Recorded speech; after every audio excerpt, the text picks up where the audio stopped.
holding, everybody. We're now joined with the head coach of Appalachian State, Scott Satterfield. If you have a question for Coach Satterfield, please dial *1 on your phone at this time. Again, *1 to get in the queue for questions. Coach, while we're waiting for questions to get in the queue, would you mind starting us off with an opening statement? Yeah, I think we're excited about this opportunity to go back to Ann Arbor.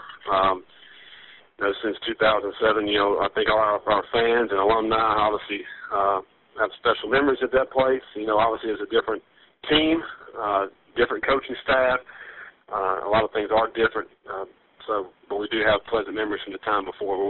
We had a good camp this August, stayed healthy for the most part, and just excited about opening up the season against Michigan and to see what kind of squad that we'll end up having this year. But we're excited about it. Coach, thank you very much. Our first questions come from Winston-Salem, North Carolina. Caller, please identify yourself and go ahead. Yeah, this is Tommy Bowman. Hey, Scott, how you doing? Good, Tommy. Does what happened in 2007 make the challenge of playing at Michigan more difficult for you guys? I don't think it makes it any more difficult. I think, obviously Michigan's, one of the most storied programs in the country. They're always going to be, picked toward the top. I mean, they have so many great players there. They're recruiting nationally. They're signing 4- and 5-star players. They're always going to be one of the best teams in the country that you always have to prepare extremely well with. We're obviously, picked as the big-time underdog again. I think we would be, any time we played, just from where they are in their program, where we are in ours. So I think just the fact that we beat them in 2007, proves that, the underdog can win. I mean, and I've seen the stats from FCS conference, last year had more wins than they ever had. I think that obviously an underdog can win, but I don't think that 2007 has anything to do with whether or not, it's going to be a tougher game. I think it's always going to be a tough game. Yeah. What will you tell your guys this week, and do you have your pregame speech lined up? Well, I think, for us, it's all about the process. I mean, we've been, trying to get as good as we can possibly get. What we're trying to do is reach our potential, wherever that ceiling is for us as individual players and then for us as a team. So we're continuing to do that this week. What we're trying to do is just prepare them for anything and everything that could happen there. We know it's a big stadium and a loud stadium, but the size of the football field is the same in Boone, North Carolina as it is in Ann Arbor, Michigan. And so, we're going to do the things that we do to try to get ready to play. I mean, I don't think there's any kind of special pregame speech. I don't think there's any kind of special words. I think the guys have to have confidence when they go in there to know that the plan and what we've done and put together is going to be good. And all we have to do at that point is execute. I mean, those guys they have on their team, are good football players. But if we execute, we feel like we'll be able to make some plays. Thanks. Thank you, Tommy. Our next questions come from Southbury, North Carolina. Caller, please identify yourself and go ahead.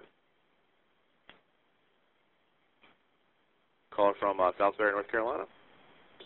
Oh, Scott, this is Brett Strela. I work for the Fayetteville Observer. There's so many pictures around your facilities, especially of Corey's block. 7 years later, do your current players, does that have any value for them to see those kind of things on a regular basis to know what this program has accomplished in the past? Well, I think it's part of our tradition here. I think that's part of why that the players are here today, the ones that we have on our team, because of the things that the guys have done in the past. I mean, we have a great tradition here for football excellence and for winning championships, and that's why a lot of these players have chosen to come play here. So it certainly has an impact on them.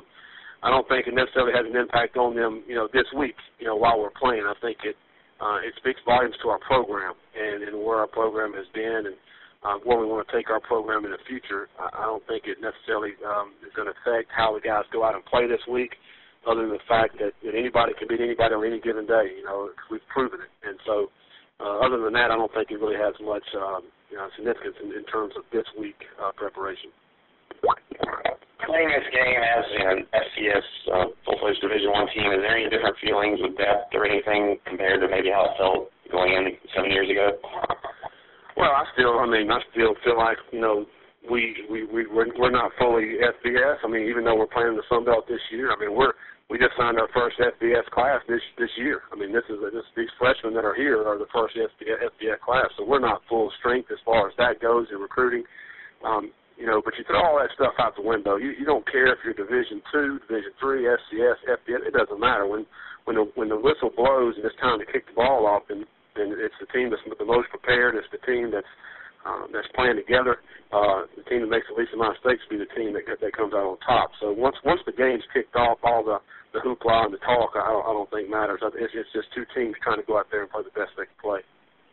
Coach, thank you very much. That's all the time we have for you today. I know we had some other people in the queue, but unfortunately we're out of time. If anyone wants to try to catch up with the coach, please contact the App State Sports Information Office. If everyone could stand by, we'll have Willie Fritz of Georgia Southern on shortly. Please stand by.